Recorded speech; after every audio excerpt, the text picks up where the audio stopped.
एक दिन मुल्ला नसरुद्दीन को पास के गांव में किसी काम से जाना था। उन्होंने अपनी पुरानी पर साफ सुथरी अचकन पहनी, सिर पर अपनी खास टोपी जमाई और यार की पीठ पर काठी कसी। उनका छोटा बेटा लगभग 10 साल का फरीद भी उनके साथ जाने की जिद करने लगा। मुल्ला ने सोचा, चलो बच्चे का दिल भी बहल जाएगा और उसे गांव की ताज़ी हवा भी लगेगी। उन्होंने फरीद को गधे पर अपने आगे बिठाया और खुद भी सवार हो गए। बाप बेटे दोनों गधे पर सवार होकर गांव की ओर चल पड़े। यार अपनी धीमी पर सधी हुई चाल से आगे बढ़ रहा था। कुछ दूर चलने पर उन्हें रास्ते में कुछ लोग मिले जो किसी पेड़ की छांव में सुस्ता रहे थे। जैसे ही उनकी नजर मुल्ला और उनके बेटे पर पड़ी, जो एक ही गधे पर सवार थे, वे आपस में कानाफूसी करने लगे। एक आदमी ने जोर से कहा, देखो तो जरा, बेचारा गधा, दो दो हट्टे कट्टे लोग उस पर सवार हैं। इन लोगों को जरा भी रहम नहीं आता जानवर पर। दूसरा बोला, हाँ भाई, सही कह रहे हो। मुल्ला जी तो वैसे बड़े समझदार बनते हैं, पर यह क्या बेअक्ली कर रहे हैं। मुल्ला नसरुद्दीन ने उनकी बातें सुनी, पर कुछ बोले नहीं। उन्होंने अपने बेटे फरीद की ओर देखा, जो थोड़ा सहम गया था। कुछ देर चलने के बाद मुल्ला ने फरीद से कहा, बेटा, लोगों की बातें तो तुमने सुनी, शायद वे सही कह रहे हैं। एक काम करते हैं, मैं नीचे उतर जाता हूं, तुम गधे पर आराम से बैठकर चलो। फरीद थोड़ा झिझका, पर मुल्ला के कहने पर मान गया। मुल्ला गधे से नीचे उतर गए और लगाम पकड़कर पैदल चलने लगे, जबकि फरीद आराम से गधे पर बैठा रहा। वे कुछ और आगे बढ़े तो उन्हें एक और समूह मिला, जो कुएं पर पानी भर रहा था। उन लोगों ने जब देखा कि छोटा सा लड़का गधे पर शान से बैठा है और बुजुर्ग मुल्ला पैदल चल रहे हैं, तो वे भी बातें बनाने लगे। एक औरत बोली, देखो तो जरा आजकल के बच्चों को, खुद तो गधे पर मजे से बैठा है और अपने बूढ़े बाप को पैदल घसीट रहा है। कैसी औलाद है। दूसरी ने हाँ में हाँ मिलाई, सही कहा बहन, न शर्म है न लिहाज। मुल्ला जी ने इसे कुछ सिखाया पढ़ाया नहीं क्या। मुल्ला ने फिर लोगों की बातें सुनी। फरीद का चेहरा शर्म से लाल हो गया। उसे बुरा लग रहा था कि उसकी वजह से उसके पिता के बारे में लोग ऐसी बातें कर रहे हैं। मुल्ला ने फरीद के कंधे पर हाथ रखा और मुस्कुराते हुए कहा, बेटा, लगता है यह तरीका भी लोगों को पसंद नहीं आया। चलो अब तुम नीचे उतरो, मैं गधे पर सवार होता हूं। फरीद फौरन गधे से नीचे उतर गया। मुल्ला यार की पीठ पर सवार हो गए और फरीद उनके पीछे पीछे पैदल चलने लगा। वे गांव के करीब पहुंच ही रहे थे कि रास्ते में उन्हें कुछ व्यापारी मिले जो शहर की ओर जा रहे थे। उन्होंने जब देखा कि मुल्ला गधे पर आराम से बैठे हैं और उनका छोटा सा बेटा थकाहारा पैदल चल रहा है, तो वे भी नाराजगी जाहिर किए बिना न रह सके। एक व्यापारी ने ऊंची आवाज में कहा, हद हो गई जालिम दुनिया की। यह कैसा बाप है जो खुद तो गधे पर सवार है और अपने नन्हे से बच्चे को इस कड़ी धूप में पैदल चला रहा है। इसे बच्चे पर जरा भी तरस नहीं आता। दूसरे ने उसकी बात का समर्थन किया, सच में दिल पत्थर का है इसका। बच्चे का चेहरा तो देखो कैसे मुरझा गया है। मुल्ला ने यह सुना तो एक गहरी सांस ली। फरीद की आंखों में आंसू आने को थे। उसे समझ नहीं आ रहा था कि वे ऐसा क्या करें जिससे लोग खुश हो जाएं। मुल्ला गधे से नीचे उतरे और फरीद के पास आकर बोले, बेटा, लगता है यह भी ठीक नहीं है। लोग फिर भी नाराज हैं। अब एक ही तरीका बचा है। फरीद ने उत्सुकता से पूछा, क्या अब्बाजान? मुल्ला ने कहा, चलो हम दोनों ही पैदल चलते हैं और गधे को खाली चलने देते हैं। शायद तब लोग कुछ न कहें। और ऐसा ही हुआ। मुल्ला और फरीद दोनों पैदल चलने लगे और उनका गधा यार शान से उनके आगे आगे खाली चल रहा था, जैसे कोई जुलूस निकल रहा हो। जैसे ही वे गांव के बाजार में पहुंचे, वहां भीड़ जमा थी। लोगों ने जब यह अजीब दृश्य देखा, दो लोग पैदल चल रहे हैं और उनका गधा खाली चल रहा है, तो वे हंसने लगे। एक आदमी ने मजाक उड़ाते हुए कहा, अरे इन बेवकूफों को देखो, गधा साथ में है फिर भी पैदल चल रहे हैं। इससे बड़ा मूर्ख कौन होगा? दूसरा बोला, शायद गधा इनका मालिक है और ये उसके नौकर। हाँ हाँ हाँ। कोई चिल्लाया, मुल्ला जी, क्या गधा बीमार है जो आप उसे खाली चला रहे हैं? अब तो फरीद का सब्र जवाब दे गया। वह लगभग रोते हुए बोला, अब्बा जान, यह क्या हो रहा है? हम जो भी करते हैं लोग उसमें नुक्स निकालते हैं। हम क्या करें? मुल्ला नसरुद्दीन भीड़ के बीच रुके। उन्होंने अपने गधे यार की पीठ थपथपाई और फिर लोगों की ओर मुड़े। उनके चेहरे पर एक शांत मुस्कान थी। भाइयों और दोस्तों, उन्होंने ऊंची आवाज में कहा, आज सुबह से मैं और मेरा बेटा इस गधे के साथ सफर कर रहे हैं। हमने हर वह तरीका आजमाया जिससे आप लोगों को खुशी मिले, पर हर बार किसी न किसी को कोई न कोई ऐतराज जरूर हुआ। फिर उन्होंने एक एक करके सारी घटनाएं बयान की। जब हम दोनों गधे पर सवार थे, तो आप में से कुछ ने कहा कि हम जानवर पर जुल्म कर रहे हैं। जब मेरा बेटा सवार था और मैं पैदल, तो कहा गया कि बेटा बेशर्म है और बाप का लिहाज नहीं करता। जब मैं सवार था और बेटा पैदल, तो मुझे जालिम बाप कहा गया जो बच्चे पर तरस नहीं खाता। और अब जब हम दोनों पैदल हैं और गधा खाली चल रहा है, तो आप हमें बेवकूफ कह रहे हैं। मुल्ला एक पल के लिए रुके, भीड़ में खामोशी छा गई। फिर उन्होंने अपनी बात पूरी की, तो मेरे प्यारे भाइयों, इससे एक बात तो साफ हो जाती है। आप दुनिया में हर किसी को खुश नहीं कर सकते। आप चाहे जो भी कर लें, कोई न कोई ऐसा जरूर होगा जिसे आपकी बात या आपका काम पसंद नहीं आएगा। लोग तो कहेंगे उनका काम है कहना। उन्होंने अपने बेटे फरीद के कंधे पर हाथ रखते हुए कहा, इसलिए बेटा, हमेशा वह करो जो तुम्हें सही लगे, जो तुम्हारी अंतरात्मा कहे और जिसमें किसी का नुकसान न हो। लोगों की बातों की परवाह करोगे तो जिंदगी भर उलझे रहोगे और कभी कुछ नहीं कर पाओगे। फिर मुल्ला ने अपने गधे यार की लगाम पकड़ी, फरीद का हाथ थामा और बाजार से गुजरते हुए अपने काम की ओर बढ़ गए। भीड़ चुपचाप उन्हें जाते हुए देखती रही। कई लोगों के चेहरे पर शर्मिंदगी थी, तो कई मुल्ला की बुद्धिमानी से प्रभावित थे। उन्हें समझ आ गया था कि मुल्ला ने उन्हें जिंदगी का एक बहुत बड़ा सबक सिखाया है। उस दिन के बाद कस्बे के लोगों ने मुल्ला नसरुद्दीन को और भी इज्जत की नजर से देखना शुरू कर दिया। वे समझ गए थे कि मुल्ला की हरकतों और बातों में गहरी समझ और जीवन का सार छिपा होता है। और फरीद, उसने भी अपने पिता से एक अहम सबक सीखा था, अपनी राह खुद चुनो और लोगों की बेमतलब की बातों पर ध्यान मत दो। यह कहानी हमें सिखाती है कि हम चाहे कितना भी अच्छा करने की कोशिश करें, हमेशा कोई न कोई हमारी आलोचना करने वाला मिल ही जाएगा। इसलिए दूसरों को खुश करने की कोशिश में अपनी खुशी और अपने सिद्धांतों से समझौता नहीं करना चाहिए। हमें वही करना चाहिए जो नैतिक रूप से सही हो और जिसमें हमारी अपनी समझ और विवेक शामिल हो।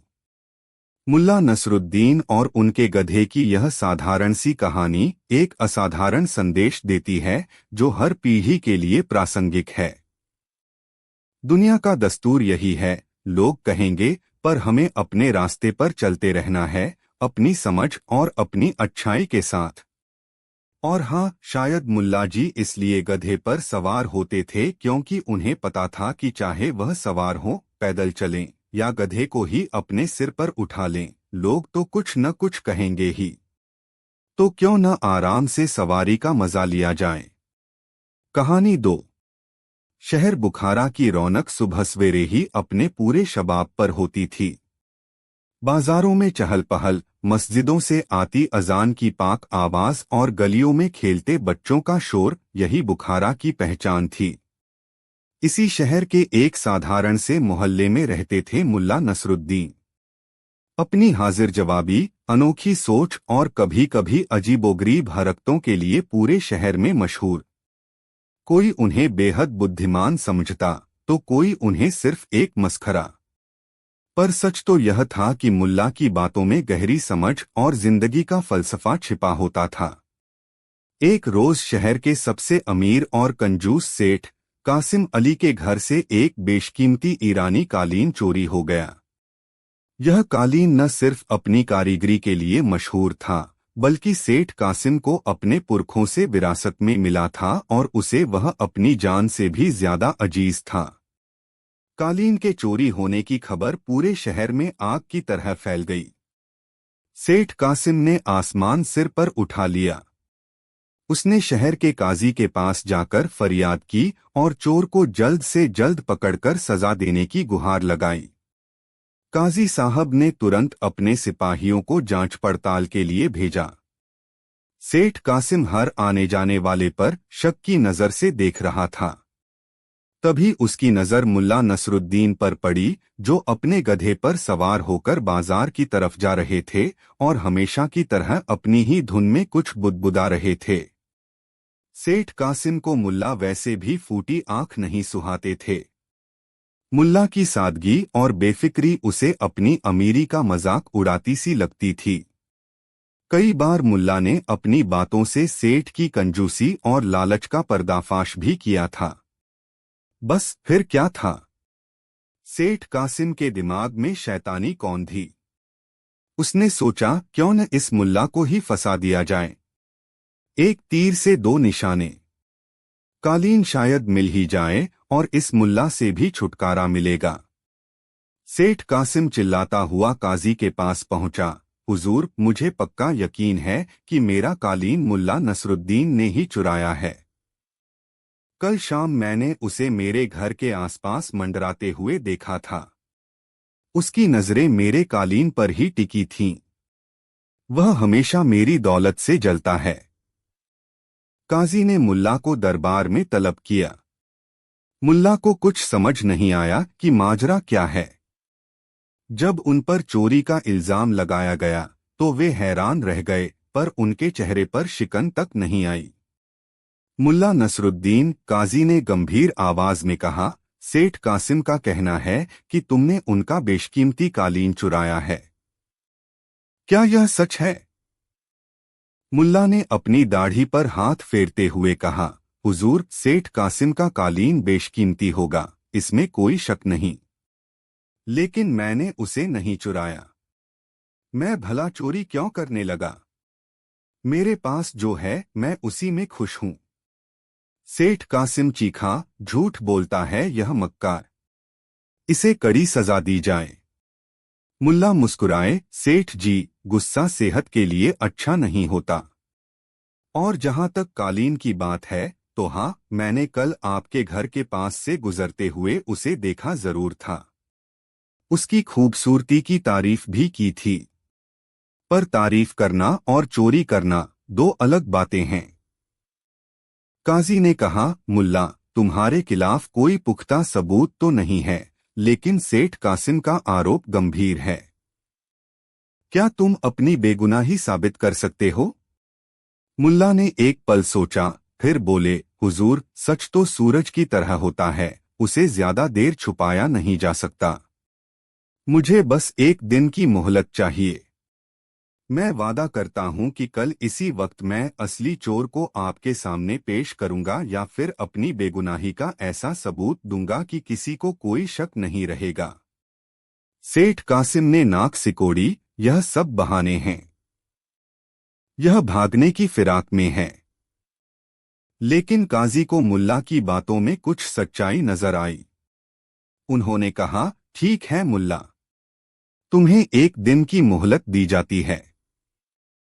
लेकिन अगर कल तुम अपनी बात साबित नहीं कर पाए तो सजा के लिए तैयार रहना। मुल्ला ने सिर झुकाकर काजी का शुक्रिया अदा किया और वहां से चले गए। रास्ते भर वह सोचते रहे कि इस मुसीबत से कैसे निकला जाए। वह जानते थे कि सेठ कासिम ने उन्हें जानबूझकर फंसाया है। घर पहुंचकर मुल्ला ने अपनी पत्नी से सारी बात बताई। पत्नी भी चिंतित हो गई, अब क्या होगा? हम सेठ कासिम जैसे अमीर आदमी का मुकाबला कैसे करेंगे? मुल्ला ने उसे ढाढ़स बंधाते हुए कहा, फिक्र मत करो, अल्लाह सब देखता है। सच की हमेशा जीत होती है। बस हमें थोड़ा दिमाग लगाने की जरूरत है। अगले दिन सुबह मुल्ला सीधे सेठ कासिम के घर पहुंचे। सेठ उन्हें देखकर हैरान रह गया। तुम यहाँ क्या करने आए हो?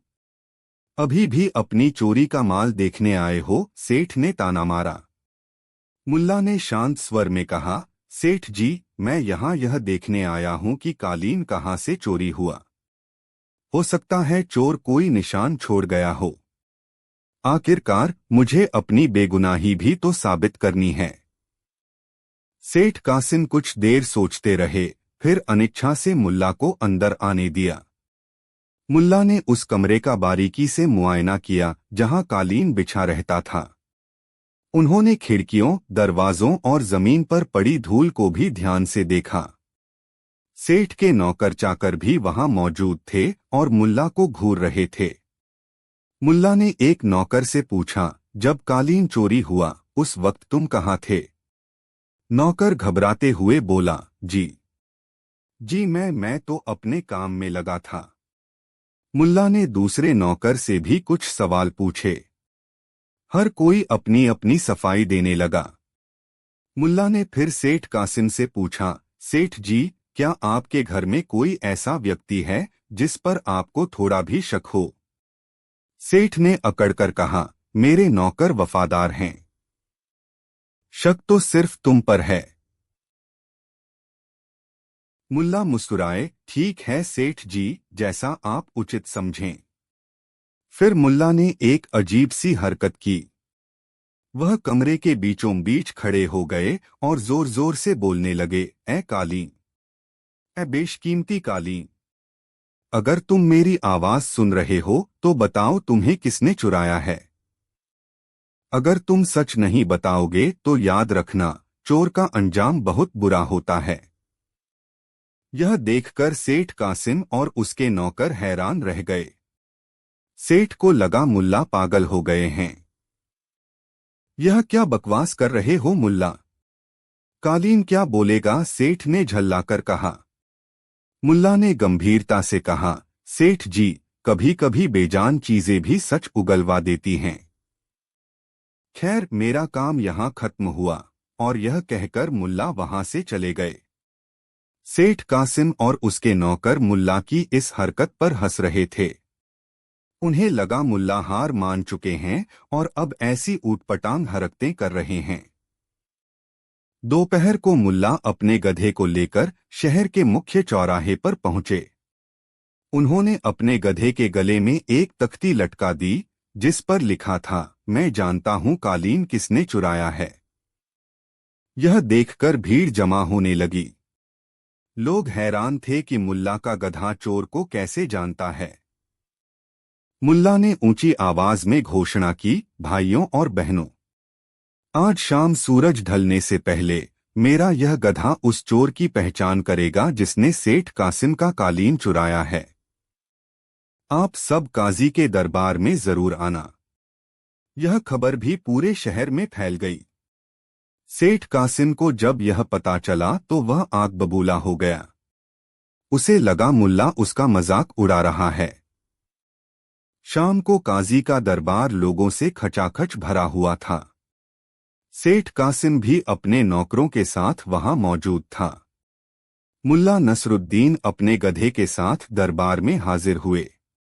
काजी ने पूछा, मुल्ला, तुमने वादा किया था कि तुम असली चोर को पेश करोगे या अपनी बेगुनाही साबित करोगे। बताओ क्या लाए हो? मुल्ला ने अदब से कहा, हुजूर, मेरा यह गधा कोई मामूली गधा नहीं है। यह इंसाफ पसंद गधा है। यह झूठ और सच को पहचानता है। आज यह उस चोर की शिनाख्त करेगा।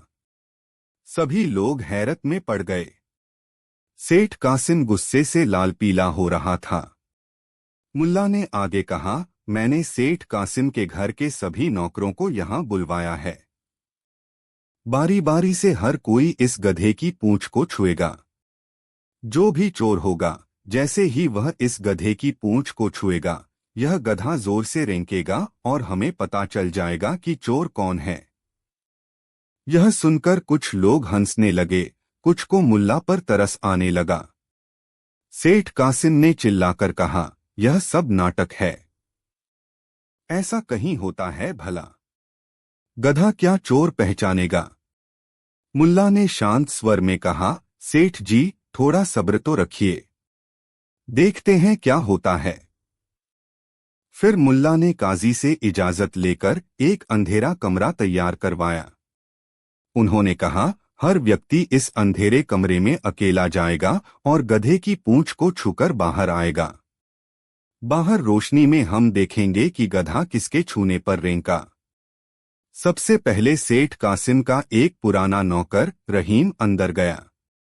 कुछ देर बाद वह बाहर आया। गधा शांत रहा।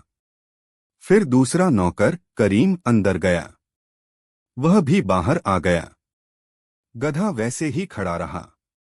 एक एक करके सेठ कासिम के सभी नौकर अंधेरे कमरे में गए और गधे की पूंछ छूकर बाहर आते रहे, लेकिन गधा बिल्कुल नहीं रेंका। अब बारी थी सेठ कासिम के सबसे खास और युवा नौकर फिरोज की। फिरोज थोड़ा घबराया हुआ लग रहा था। वह झिझकते हुए अंधेरे कमरे में दाखिल हुआ। कुछ देर बाद जब वह बाहर निकला तो उसके चेहरे पर पसीना था, लेकिन गधा अब भी चुप था। सेठ कासिम ने विजी मुस्कान के साथ कहा, देखा काजी साहब, मैंने कहा था ना, यह मुल्ला सिर्फ वक्त बर्बाद कर रहा है। इसका गधा कुछ नहीं कर सकता। अब इसे सजा दीजिए। मुल्ला नसरुद्दीन मुस्कुराए। उन्होंने कहा, हुजूर, एक मिनट, अब जरा इन सभी नौकरों से कहिए कि वे अपने हाथ आगे करें। काजी ने हुक्म दिया। सभी नौकरों ने अपने हाथ आगे कर दिए। मुल्ला ने हर नौकर के हाथ को ध्यान से देखा। जब वे फिरोज के हाथों के पास पहुंचे तो वे रुक गए। हुजूर, मुल्ला ने ऊंची आवाज में कहा, चोर पकड़ा गया। सब हैरान। गधा तो रेंका नहीं, फिर चोर कैसे पकड़ा गया? सेठ कासिम ने कहा, क्या बकवास है? किसके हाथ में क्या है? मुल्ला ने फिरोज का हाथ पकड़कर ऊंचा उठाते हुए कहा, इसके हाथ देखिए हुजूर, बिल्कुल साफ हैं। काजी और बाकी लोग भी हैरान थे। साफ हाथों से चोरी का क्या लेना देना? काजी ने पूछा। मुल्ला ने रहस्य पर से पर्दा उठाते हुए कहा, हुजूर, अंधेरे कमरे में भेजने से पहले मैंने चुपके से अपने गधे की पूंछ पर कालिख पोत दी थी। मुझे पता था कि जो बेगुनाह होगा वह बिना डरे गधे की पूंछ को छुएगा और उसके हाथ काले हो जाएंगे। लेकिन जो चोर होगा वह इस डर से कि कहीं गधा सचमुच रेंक न दे, पूंछ को छुएगा ही नहीं। और देखिए, फिरोज के हाथ एकदम साफ हैं, जबकि बाकी सभी नौकरों के हाथों पर कालिख लगी है। यह सुनते ही फिरोज का चेहरा पीला पड़ गया। वह कांपने लगा। सेठ कासिम और काजी समेत सभी लोग मुल्ला की बुद्धिमानी देखकर दंग रह गए। काजी ने फिरोज से सख्ती से पूछा, क्यों रे फिरोज, क्या यह सच है? फिरोज मुल्ला के बिछाए जाल में फंस चुका था। उसने रोते हुए अपना गुनाह कबूल कर लिया। उसने बताया कि सेठ कासिम उसे बहुत कम तनख्वाह देता था और हमेशा बुरा भला कहता था, इसलिए उसने गुस्से और लालच में आकर कालीन चुरा लिया था और उसे शहर के बाहर एक खंडहर में छिपा दिया था। काजी ने फौरन सिपाहियों को भेजकर कालीन बरामद करवाया। सेठ कासिम को अपना कालीन वापस मिल गया, लेकिन उसकी हेकड़ी गुम हो चुकी थी। उसे मुल्ला से माफी मांगनी पड़ी कि उसने बिना सोचे समझे उन पर इतना बड़ा इल्जाम लगा दिया। काजी ने मुल्ला नसरुद्दीन की प्रशंसा करते हुए कहा, मुल्ला, तुम्हारी बुद्धिमानी ने आज एक बेगुनाह को सजा से बचाया और असली चोर को पकड़वाया। तुम सचमुच लाजवाब हो। मुल्ला नसरुद्दीन ने अपनी चिरपरिचित मुस्कान के साथ कहा, हुजूर, मैंने तो बस वही किया जो मुझे सही लगा। कभी कभी सच को बाहर लाने के लिए सीधे रास्ते के बजाय थोड़ा टेढ़ा रास्ता अपनाना पड़ता है। और हाँ, मेरा गधा वाकई इंसाफ पसंद है, बस उसका तरीका थोड़ा अलग है। सारा दरबार मुल्ला की जय जयकार करने लगा। मुल्ला नसरुद्दीन अपनी बुद्धिमानी और हाजिर जवाबी से एक बार फिर सबके हीरो बन गए थे। उन्होंने साबित कर दिया था कि अक्ल बड़ी होती है, ताकत या दौलत नहीं। और उनका गधा, वह तो हमेशा की तरह शांत खड़ा था, जैसे कह रहा हो, देखा मेरे मालिक का कमाल। इस घटना के बाद शहर में मुल्ला की इज्जत और भी बढ़ गई। लोग समझ गए थे कि मुल्ला नसरुद्दीन की सादगी के पीछे एक असाधारण दिमाग छिपा है, जो बड़ी से बड़ी गुत्थी को भी सुलझा सकता है। और सेठ कासिम, उसने भी सबक सीखा कि किसी को छोटा या कमजोर नहीं समझना चाहिए, खासकर तब जब वह मुल्ला नसरुद्दीन हो। कहानी 3। बुखारा शहर की सुबह हमेशा की तरह रोशन थी। सूरज की पहली किरणें मीनारों को चूमती हुई गलियों में झांक रही थीं। बाजारों में सौदागर अपनी दुकानें सजाने लगे थे और परिंदों की चहचहाहट फिजा में एक मीठा संगीत घोल रही थी। इसी शहर के एक कोने में, एक छोटे से पर साफ सुथरे घर में मुल्ला नसरुद्दीन अपनी बेगम फातिमा के साथ रहते थे। मुल्ला अपनी हाजिर जवाबी, अनोखी सोच और हर हाल में मस्त रहने की आदत के लिए पूरे शहर में मशहूर थे। उनकी एक खास बात थी, वे अक्सर कहते थे, जो होता है अच्छे के लिए होता है। लोग कभी उनकी इस बात पर हंसते, कभी ताज्जुब करते, तो कभी कभी नाराज भी हो जाते। एक सुबह मुल्ला नसरुद्दीन अपने आंगन में बैठे धूप सेंक रहे थे। उनके हाथ में मिट्टी का एक खूबसूरत प्याला था, जो उन्हें उनकी मरहूम मां से मिला था। वह प्याला उन्हें जान से भी ज्यादा प्यारा था। मुल्ला उसमें रोज सुबह शरबत पीते थे। आज भी उन्होंने फातिमा से शरबत बनवाया और जैसे ही प्याले को होठों से लगाने वाले थे, एक शरारती बिल्ली कहीं से कूदती हुई आई और मुल्ला से टकरा गई। नतीजा, प्याला मुल्ला के हाथ से छूटकर पत्थर के फर्श पर गिरा और चकनाचूर हो गया। फातिमा दौड़ी हुई बाहर आई। अरे, यह क्या हो गया? आपका पसंदीदा प्याला, वह अफसोस से बोली। मुल्ला नसरुद्दीन टूटे हुए प्याले के टुकड़ों को देखते रहे, फिर एक गहरी सांस लेकर मुस्कुराए और बोले, फातिमा, फिक्र न करो। जो होता है अच्छे के लिए होता है। फातिमा को गुस्सा आ गया। अच्छे के लिए? इसमें क्या अच्छा हुआ? आपका सबसे कीमती प्याला टूट गया और आप कह रहे हैं अच्छे के लिए हुआ। कभी तो कोई बात ढंग की किया करें। वह बड़बड़ाती हुई अंदर चली गई। मुल्ला चुपचाप प्याले के टुकड़े समेटने लगे।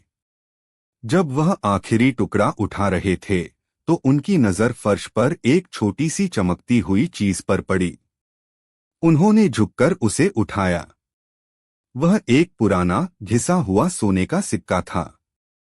ऐसा लगता था जैसे वह प्याला कई सालों से उस सिक्के के ऊपर रखा हुआ था, और आज प्याला टूटने पर वह बाहर निकल आया। मुल्ला की आंखें चमक उठीं। वह सिक्का लेकर फातिमा के पास गए।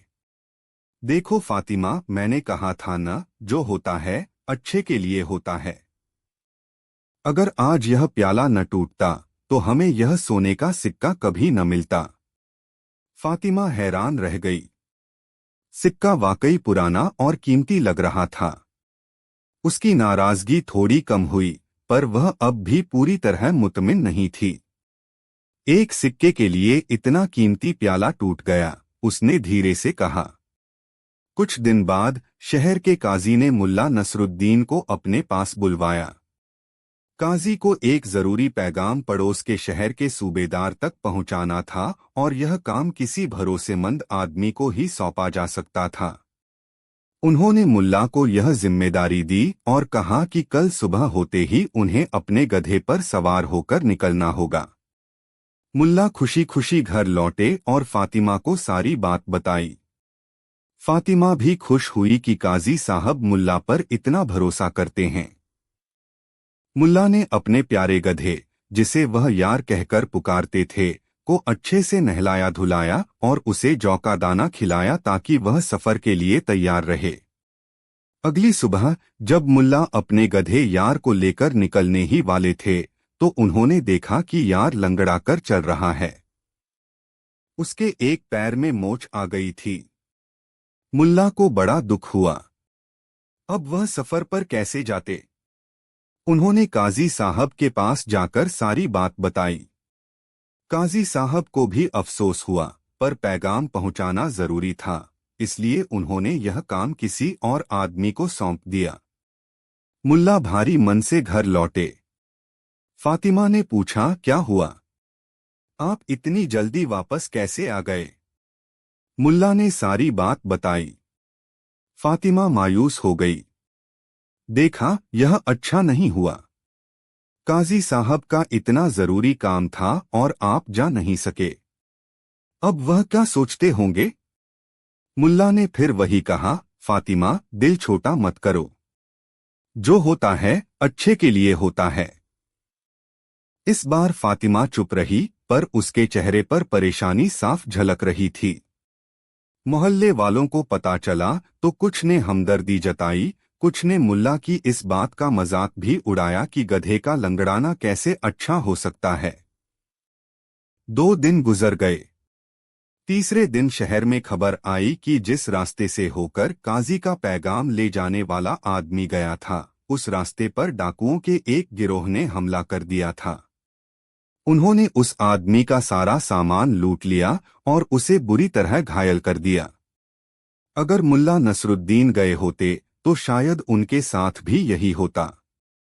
जब मुल्ला और फातिमा ने यह खबर सुनी तो उनके रोंगटे खड़े हो गए। फातिमा ने मुल्ला की ओर देखा, उसकी आंखों में आंसू थे। मुल्ला, आप सही कहते थे। अगर यार लंगड़ा न हुआ होता और आप उस सफर पर गए होते तो वह आगे कुछ कह न सकी। मुल्ला ने प्यार से उसके सिर पर हाथ फेरा। मैंने कहा था न फातिमा, जो होता है अच्छे के लिए होता है। अल्लाह ने हमें बचा लिया। अब मोहल्ले वाले भी मुल्ला की बात का लोहा मानने लगे थे। कुछ हफ्ते बाद शहर में एक बड़ा मशहूर हकीम आया।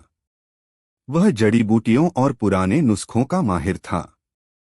मुल्ला ने सोचा कि क्यों न यार की मोच का इलाज उसी हकीम से करवाया जाए। वह अपने गधे को लेकर हकीम के पास पहुंचे। हकीम ने गधे के पैर को गौर से देखा और कुछ लेप लगाने के लिए कहा। लेप खरीदने के लिए मुल्ला को कुछ पैसों की जरूरत थी। उन्होंने सोचा कि क्यों न वह सोने का सिक्का, जो प्याला टूटने पर मिला था, उसे बेच दिया जाए। वह सिक्का लेकर एक सुनार की दुकान पर गए। सुनार ने सिक्के को ध्यान से देखा, उसे परखा और फिर हैरत से मुल्ला की ओर देखने लगा। मुल्ला जी, यह सिक्का आपको कहाँ से मिला? सुनार ने पूछा। मुल्ला ने उसे प्याला टूटने वाली सारी कहानी बता दी। सुनार बोला, मुल्ला जी, यह कोई मामूली सिक्का नहीं है। यह तो बादशाह तैमूर लंग के जमाने का नायाब सिक्का है। ऐसे सिक्के अब मिलते नहीं। इसकी कीमत तो बहुत ज्यादा है। मुल्ला हैरान रह गए। उन्होंने तो सोचा था कि इससे बस गधे के इलाज भर के पैसे मिल जाएंगे। सुनार ने उन्हें उस सिक्के के बदले इतने पैसे दिए कि न सिर्फ यार का अच्छे से इलाज हो गया, बल्कि उनके घर की कई जरूरतें भी पूरी हो गईं। उनके पास इतने पैसे बच गए कि वे आराम से कुछ महीने गुजार सकते थे। जब मुल्ला ढेर सारे पैसे लेकर घर पहुंचे और फातिमा को सारी बात बताई तो फातिमा की खुशी का ठिकाना न रहा। वह दौड़कर मुल्ला के गले लग गई। मुल्ला, आप सच में अल्लाह के नेक बंदे हैं। आपकी हर बात सच होती है। पहले प्याला टूटा तो सिक्का मिला, फिर गधा लंगड़ा हुआ तो आपकी जान बची, और अब उसी सिक्के ने हमारी सारी परेशानियां दूर कर दी। वाकई जो होता है अच्छे के लिए ही होता है। शहर भर में यह बात फैल गई। लोग दूर दूर से मुल्ला नसरुद्दीन की बुद्धिमानी और उनकी इस सीख को सुनने आने लगे। कुछ लोग जो पहले उनका मजाक उड़ाते थे अब शर्मिंदा थे। एक दिन शहर का अमीर सौदागर, जिसने हमेशा मुल्ला को कमतर आंका था, उनके पास आया। उसका जहाज समंदर में डूब गया था और उसका सारा माल बर्बाद हो गया था। वह बहुत दुखी और निराश था। उसने मुल्ला से कहा, मुल्ला जी, मेरा सब कुछ लुट गया। मैं बर्बाद हो गया। क्या आप अब भी कहेंगे कि जो होता है अच्छे के लिए होता है? उसकी आवाज में कड़वाहट थी। मुल्ला नसरुद्दीन ने गहरी हमदर्दी से उसकी ओर देखा। सौदागर भाई, मैं तुम्हारा दुख समझ सकता हूं। नुकसान तो बहुत बड़ा हुआ है, लेकिन हाँ, मैं अब भी यही कहूंगा कि जो होता है अच्छे के लिए होता है। हो सकता है अभी तुम्हें यह बात समझ न आए, लेकिन वक्त आने पर तुम्हें इसका मतलब जरूर पता चलेगा। सौदागर गुस्से में बड़बड़ाता हुआ चला गया। उसे मुल्ला की बातें बेमानी लग रही थीं। कुछ महीने बीत गए। एक दिन खबर आई कि जिस रास्ते से सौदागर का जहाज गुजरने वाला था, उसी रास्ते पर एक भयानक समुद्री तूफान आया था। अगर सौदागर का जहाज पहले न डूबा होता तो वह उस तूफान में फंस जाता और शायद जहाज पर मौजूद सभी लोग मारे जाते। जहाज डूबने की वजह से सौदागर और उसके मल्लाह किनारे पर ही रह गए थे और उनकी जान बच गई थी। जब सौदागर को यह बात पता चली तो वह भागा भागा मुल्ला नसरुद्दीन के पास आया। उसकी आंखों में आंसू थे और चेहरे पर पछतावा। मुल्ला जी, मुझे माफ कर दीजिए। आप सही कहते थे। मेरा माल जरूर गया, लेकिन मेरी और मेरे साथियों की जान बच गई। अगर वह जहाज न डूबता तो हम सब उस तूफान में मारे जाते। वाकई जो होता है अच्छे के लिए ही होता है। मुल्ला नसरुद्दीन मुस्कुराए। सौदागर भाई, जिंदगी हमें इसी तरह सबक सिखाती है। कभी कभी हमें लगता है कि हमारे साथ बहुत बुरा हुआ, लेकिन असल में कुदरत हमें किसी बड़ी मुसीबत से बचा रही होती है। बस जरूरत है सब्र रखने की और अल्लाह पर भरोसा रखने की। उस दिन के बाद न सिर्फ बुखारा शहर में बल्कि आसपास के इलाकों में भी मुल्ला नसरुद्दीन की यह सीख मशहूर हो गई, जो होता है अच्छे के लिए होता है। लोगों ने सीखा कि मुश्किल वक्त में भी उम्मीद का दामन नहीं छोड़ना चाहिए और हर हाल में सकारात्मक सोच रखनी चाहिए। मुल्ला नसरुद्दीन ने अपनी सादा सी जिंदगी और गहरी समझ से लोगों को जीवन का एक बहुत बड़ा फलसफा सिखा दिया था। उनकी कहानियां आज भी हमें यह याद दिलाती हैं कि हर घटना के पीछे कोई न कोई मकसद छिपा होता है, जिसे समझने के लिए बस थोड़ी सी सब्र और गहरी नजर की जरूरत होती है। और मुल्ला, वह आज भी अपने गधे यार पर सवार अपनी ही धुन में लोगों को हंसाते और जिंदगी के राज बताते घूमते हैं, हमेशा यह याद दिलाते हुए कि हर अंधेरी रात के बाद एक रोशन सुबह जरूर आती है। कहानी 4। शहर अक्सराय की धूप भरी सुबह थी। बाजार में रोज की तरह चहल पहल शुरू हो चुकी थी और दूर मस्जिद से आती अजान की आवाज हवा में एक सुकून घोल रही थी। इसी शहर के एक सादे से मोहल्ले में रहती थी एक बुजुर्ग औरत अमीना बी। अमीना बी अकेली थीं। उनके पति का देहांत कई साल पहले हो चुका था और बच्चे अपने अपने घरों में बस गए थे। उनकी गुजरबसर का एक छोटा सा जरिया थी उनकी प्यारी मुर्गी, जिसे वह चांदनी कहकर पुकारती थीं। चांदनी रोजाना एक अंडा देती थी, जिसे बेचकर या कभी खुद खाकर अमीना भी अपना पेट पालती थीं। चांदनी सिर्फ एक मुर्गी नहीं, बल्कि अमीना बी की साथी और हमदर्द थी। एक सुबह जब अमीना बी रोज की तरह चांदनी को दाना डालने उसके दड़बे के पास गईं, तो उनके पैरों तले जमीन खिसक गई। दड़बा खाली था। चांदनी कहीं नजर नहीं आ रही थी। उन्होंने आसपास देखा, आवाजें लगाईं, पर चांदनी का कोई पता नहीं चला। अमीना बी का दिल बैठ गया। उनकी आंखों से आंसू बहने लगे। उनकी प्यारी चांदनी चोरी हो गई थी। यह उनके लिए सिर्फ एक मुर्गी की चोरी नहीं, बल्कि उनके बुढ़ापे की लाठी और रोज की रोटी छिन जाने जैसा था। रोती बिलखती अमीना बी को पड़ोसियों ने संभाला। सबने अफसोस जाहिर किया, पर चोर का क्या पता। तभी किसी ने सलाह दी, अमीना बी, तुम मुल्ला नसरुद्दीन के पास क्यों नहीं जाती? सुना है वह बड़े अक्लमंद हैं और बड़ी बड़ी गुत्थियां सुलझा देते हैं। क्या पता वह तुम्हारी चांदनी को ढूंढने में मदद कर सकें। अमीना बी को एक उम्मीद की किरण नजर आई। लाठी टेकती हुई वह मुल्ला नसरुद्दीन के घर की ओर चल पड़ी। मुल्ला अपने आंगन में अपने प्यारे गधे के साथ धूप सेंक रहे थे और किसी गहरी सोच में डूबे थे। अमीना बी ने कापती आवाज में उन्हें सलाम किया और अपनी सारी राम कहानी सुना दी। उन्होंने बताया कि कैसे चांदनी उनके लिए कितनी अहमियत रखती थी और कैसे उसके चोरी हो जाने से वह बेसहारा महसूस कर रही हैं। मुल्ला नसरुद्दीन ने बड़े ध्यान से अमीना बी की बात सुनी। उनके चेहरे पर गंभीरता थी, पर आंखों में हमदर्दी भी। उन्होंने अमीना बी को दिलासा देते हुए कहा, अमीना बी, तुम फिक्र मत करो। हम तुम्हारी चांदनी को ढूंढने की पूरी कोशिश करेंगे। अल्लाह ने चाहा तो वह जरूर मिल जाएगी। पहले यह बताओ, तुम्हें किसी पर शक है? अमीना बी ने नम आंखों से कहा, मुल्ला जी, मैं क्या जानूं। मैं तो किसी का बुरा नहीं सोचती। पर हाँ, कल शाम मेरे पड़ोसी करीम बख्श की नजर चांदनी पर कुछ ज्यादा ही गड़ी हुई थी। वह कह रहा था कि तुम्हारी मुर्गी तो बड़ी सेहतमंद है, इसका शोरबा बड़ा लजीज बनेगा। उसकी बात सुनकर मेरा दिल तभी से घबरा रहा था।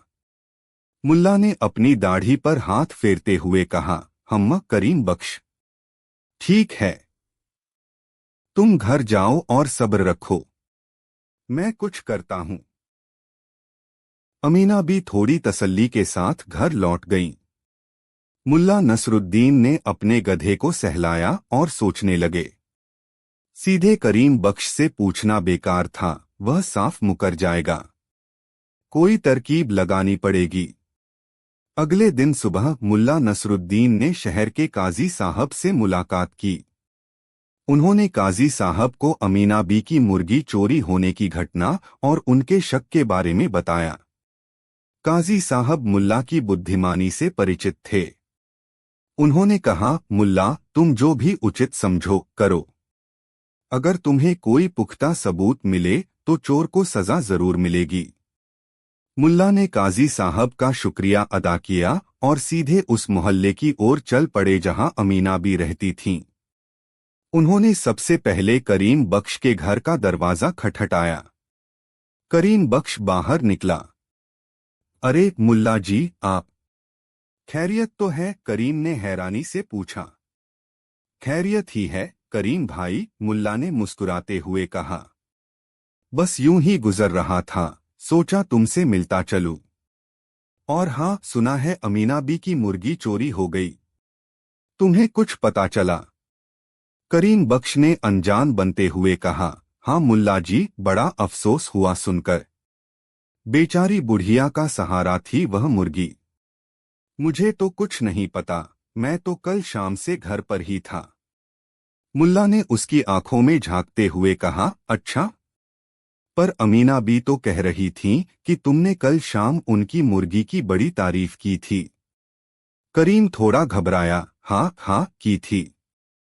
वह थी ही बड़ी खूबसूरत। पर तारीफ करने का यह मतलब तो नहीं कि मैंने ही चुराई हो।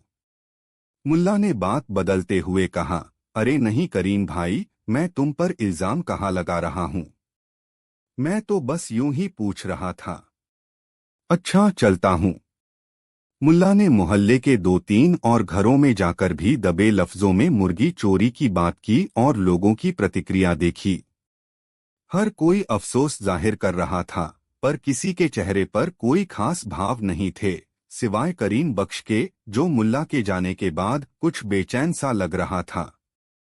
दोपहर में मुल्ला नसरुद्दीन ने एक बड़ी सी देग ली और उसे लेकर मोहल्ले के बीचों बीच एक खाली जगह पर पहुंचे।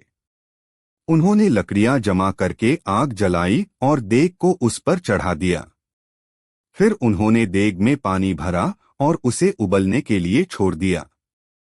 मोहल्ले के लोग हैरत से देख रहे थे कि मुल्ला जी यह क्या कर रहे हैं। जब पानी उबलने लगा तो मुल्ला ने ऊंची आवाज में घोषणा की, ऐ मोहल्ले वालों, आज एक बड़ा ही अजीब वाकया होने वाला है। यह जो देग में पानी उबल रहा है, यह कोई मामूली पानी नहीं है। यह इंसाफ का पानी है। जिसने भी अमीना बी की मुर्गी चुराई है, जब वह इस पानी में अपना हाथ डालेगा तो पानी उसे पहचान लेगा और उसका हाथ जल जाएगा। लेकिन जो बेगुनाह होगा उसे यह पानी जरा भी नुकसान नहीं पहुंचाएगा। यह सुनकर मोहल्ले में सनसनी फैल गई। कुछ लोग डर गए, कुछ को मुल्ला की बात पर हंसी आई। करीम बख्श का चेहरा पीला पड़ गया। मुल्ला ने आगे कहा, मैं चाहता हूं कि मोहल्ले का हर बाशिंदा एक एक करके आए और इस उबलते पानी में अपना हाथ डालकर अपनी बेगुनाही साबित करे। जो नहीं आएगा या जिसके हाथ जल गए, समझ लेना चोर वही है। अमीना बी भी यह तमाशा देख रही थीं। उन्हें कुछ समझ नहीं आ रहा था, पर मुल्ला पर भरोसा था। सबसे पहले एक बुजुर्ग आदमी आगे आया। उसने बिस्मिल्लाह पढ़कर उबलते पानी में हाथ डाला और फौरन निकाल लिया। उसका हाथ बिल्कुल ठीक था। देखा, मुल्ला ने कहा, यह बेगुनाह है। फिर एक औरत आई, उसने भी डरते डरते हाथ डाला, उसका भी हाथ नहीं जला। एक एक करके कई लोग आए और अपनी बेगुनाही साबित करते गए। अब बारी थी करीम बख्श की। उसका दिल जोर जोर से धड़क रहा था। वह पसीने से तरबतर था। आओ करीम भाई, अब तुम्हारी बारी है, मुल्ला ने उसे घूरते हुए कहा। करीम बख्श के पैर जैसे जमीन में गड़ गए थे। वह आगे बढ़ने की हिम्मत नहीं जुटा पा रहा था। क्या हुआ करीम? डर लग रहा है क्या? मुल्ला ने चुटकी ली। भीड़ में कानाफूसी होने लगी। लगता है चोर यही है, कोई बोला। करीम बख्श की हालत पतली हो गई। उसने कांपते हुए कहा, मुल्ला जी, मुझे कुछ जरूरी काम याद आ गया है, मैं बाद में आता हूं। अरे ऐसे कैसे? मुल्ला ने रास्ता रोकते हुए कहा। इंसाफ तो होकर रहेगा। या तो हाथ डालो या अपना गुनाह कबूल करो। करीम बख्श के पास अब कोई चारा नहीं था। उसे लगा कि अगर उसने हाथ डाला तो जरूर जल जाएगा, क्योंकि चोर तो वही था। और अगर नहीं डाला तो वैसे ही पकड़ा जाएगा। उसने हार मान ली। वह जमीन पर गिर पड़ा और रोते हुए बोला, मुल्ला जी, मुझे माफ कर दो। हाँ, मुर्गी मैंने ही चुराई थी। शैतान मेरे सिर पर सवार हो गया था। मुझे लालच आ गया था। सारा मोहल्ला हैरान रह गया। अमीना बी की आंखों में आंसू थे, पर इस बार खुशी के। मुल्ला नसरुद्दीन ने करीम बख्श को उठाया। करीम, तुमने गुनाह किया है और उसकी सजा तो तुम्हें मिलनी ही चाहिए। पर उससे पहले यह बताओ कि मुर्गी कहाँ है? करीम बख्श ने बताया कि उसने मुर्गी को अपने घर के पिछवाड़े लकड़ियों के ढेर के नीचे छिपा रखा था, ताकि रात को हलाल करके दावत उड़ा सके। मुल्ला ने कुछ लोगों को भेजकर मुर्गी बरामद करवाई। चांदनी सहमी हुई थी, पर सही सलामत थी। अमीना बी ने दौड़कर उसे गले से लगा लिया। अब इंसाफ का वक्त था। मुल्ला नसरुद्दीन करीम बख्श को लेकर काजी साहब के पास पहुंचे। सारी कहानी बयान की गई। करीम बख्श ने काजी के सामने भी अपना गुनाह कबूल कर लिया। काजी साहब ने मुल्ला की बुद्धिमानी की तारीफ की। मुल्ला, तुमने एक बार फिर साबित कर दिया कि अक्ल से बड़ा कोई हथियार नहीं। तुम्हारी इस तरकीब ने तो कमाल कर दिया। फिर उन्होंने करीम बख्श की ओर देखा। करीम, तुमने एक गरीब बुढ़िया का सहारा छीना, यह बहुत बड़ा गुनाह है।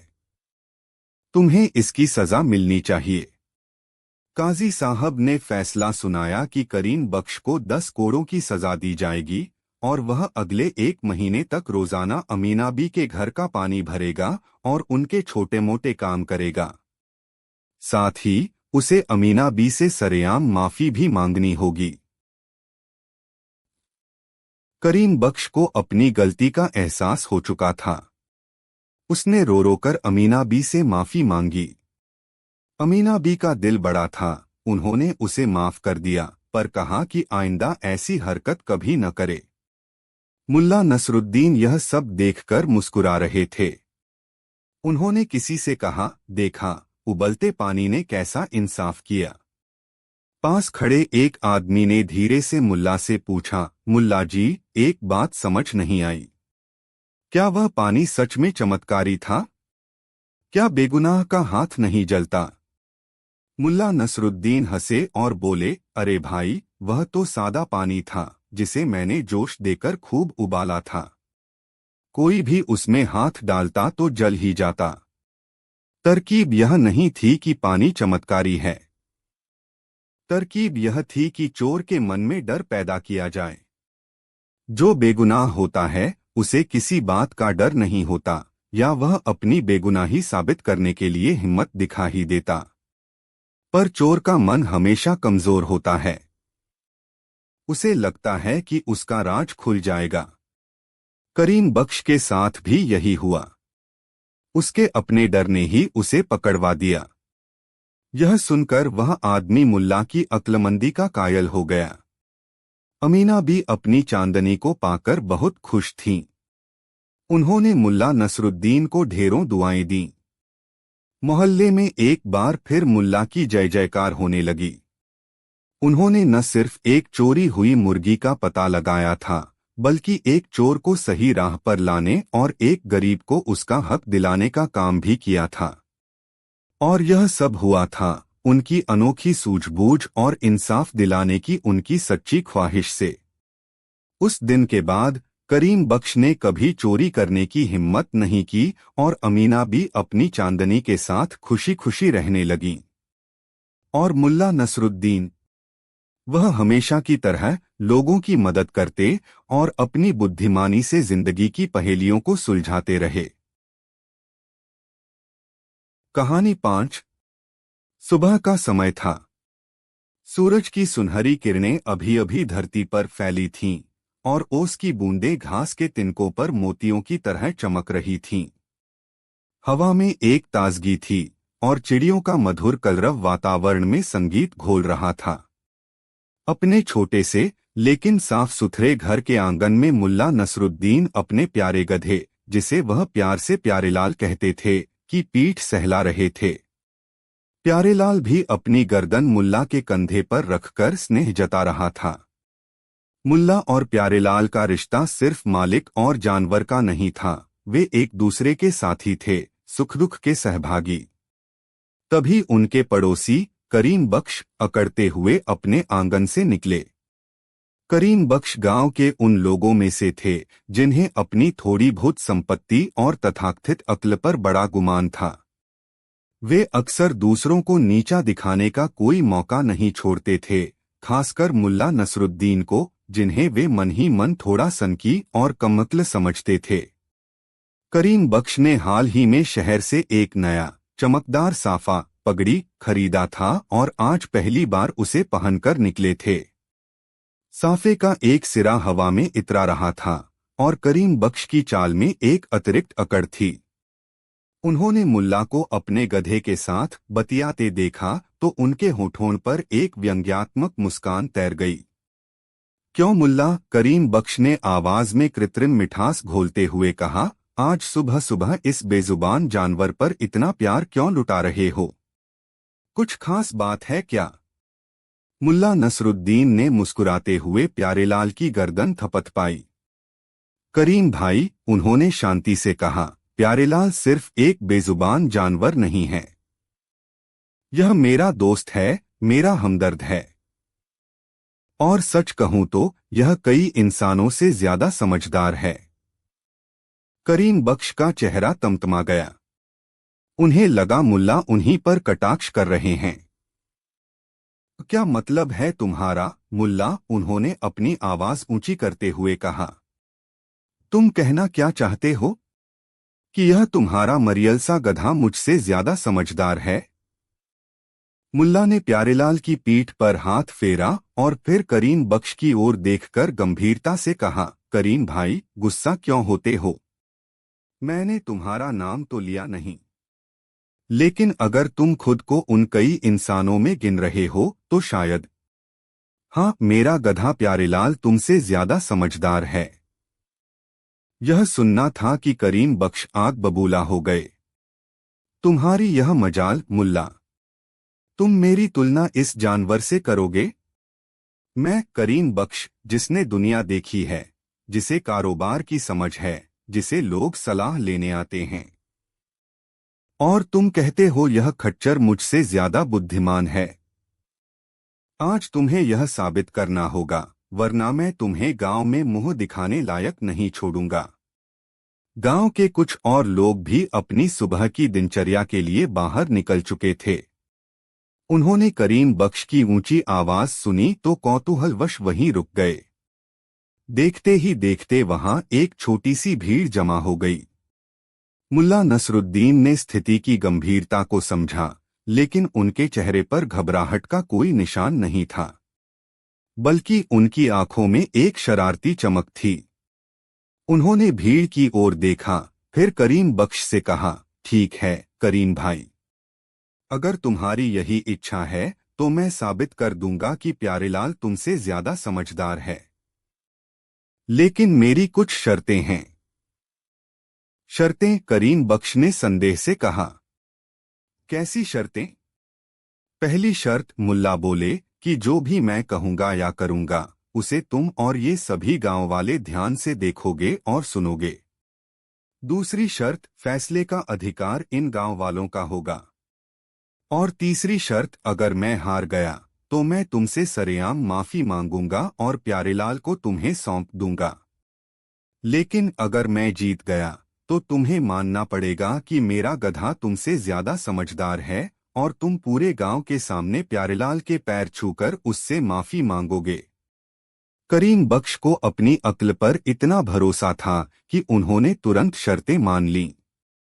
उन्हें लगा कि मुल्ला किसी भी तरह यह साबित नहीं कर पाएंगे कि एक गधा इंसान से ज्यादा समझदार हो सकता है। गांव वाले भी इस अनोखे मुकाबले को देखने के लिए उत्सुक थे। मुल्ला ने प्यारेलाल की रस्सी पकड़ी और भीड़ के बीच में आ गए।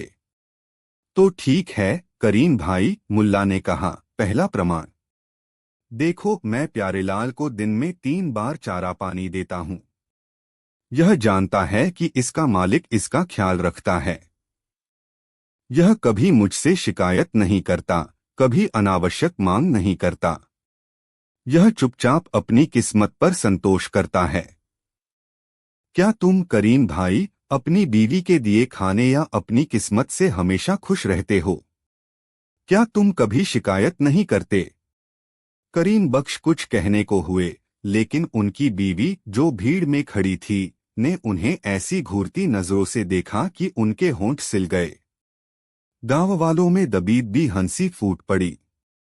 ठीक है, यह कोई बड़ी बात नहीं, करीम बख्श ने कुछ संभलते हुए कहा। जानवर तो अक्सर चुप रहते हैं। अच्छा, मुल्ला ने कहा, तो दूसरा प्रमाण देखो। प्यारेलाल को मैं सुबह बाजार ले जाता हूँ, बोझ ढोता हूँ। शाम को जब मैं थककर घर लौटता हूँ तो यह भी थका होता है, लेकिन यह कभी अपने काम से जी नहीं चुराता। यह जानता है कि मेहनत करना जरूरी है। करीम भाई, क्या तुम हमेशा पूरी ईमानदारी और लगन से अपना काम करते हो या कभी कभी आलस कर जाते हो? एक गांव वाले ने धीरे से कहा। हाँ, करीम भाई तो अक्सर अपनी दुकान दोपहर में बंद करके सो जाते हैं। करीम बख्श ने उसे गुस्से से घूरा। मुल्ला मुस्कुराए। और अब तीसरा प्रमाण। प्यारेलाल कभी झूठ नहीं बोलता। जब वह खुश होता है तो अपनी पूंछ हिलाता है, कान खड़े करता है। जब दुखी होता है तो सुस्त हो जाता है। उसके भाव सच्चे होते हैं।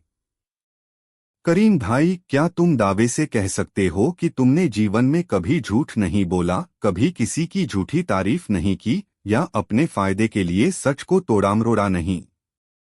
करीम बख्श का चेहरा लाल पड़ गया।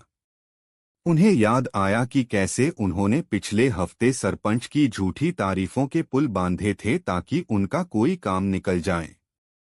भीड़ में अब कानाफूसी तेज हो गई थी। लोग मुल्ला की बातों में सच्चाई देख रहे थे, लेकिन मुल्ला करीम बख्श ने अपनी हार को स्वीकार न करते हुए कहा, यह सब तो जानवरों की फितरत है। समझदारी तो इंसानों में होती है, सोचने की शक्ति, निर्णय लेने की क्षमता। बिल्कुल सही कहा करीम भाई, मुल्ला ने कहा। तो चलो अब सोचने और निर्णय लेने की क्षमता का भी परीक्षण कर लेते हैं। मुल्ला ने प्यारेलाल को एक पेड़ के नीचे बांध दिया। फिर उन्होंने गांव के बच्चों से कहा कि वे दो रास्ते बनाएं। एक रास्ता सीधा और साफ था, जो गांव के कुएं की ओर जाता था। दूसरा रास्ता थोड़ा घुमावदार था और उसके किनारे कुछ कांटेदार झाड़ियां थीं, लेकिन वह रास्ता मुल्ला के घर की ओर जाता था, जहां प्यारेलाल का चारा रखा था। अब देखो, मुल्ला ने कहा, मैं प्यारेलाल को खोलूंगा। वह प्यासा है। कुआं सीधे रास्ते पर है। उसका चारा मेरे घर पर थोड़े कठिन रास्ते पर है। देखते हैं वह कौन सा रास्ता चुनता है।